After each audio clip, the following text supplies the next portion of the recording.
in collaborazione con Glam Vision e K-Facli.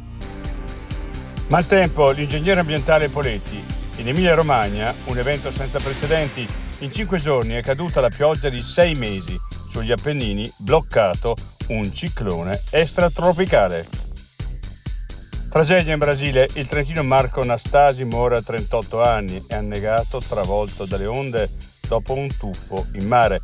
Lascia la moglie e un figlio di 10 anni.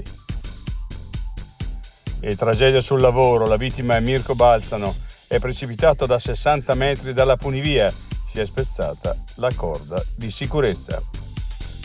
Trento, un monopattino le cade addosso e spezza il bastone che usa per muoversi. Jennifer è cieca ed è rimasta bloccata sul marciapiede. È l'inciviltà della gente. L'Itas Trentino è campione d'Italia, Trento domina Civitanova e vince il suo 5° scudetto della storia.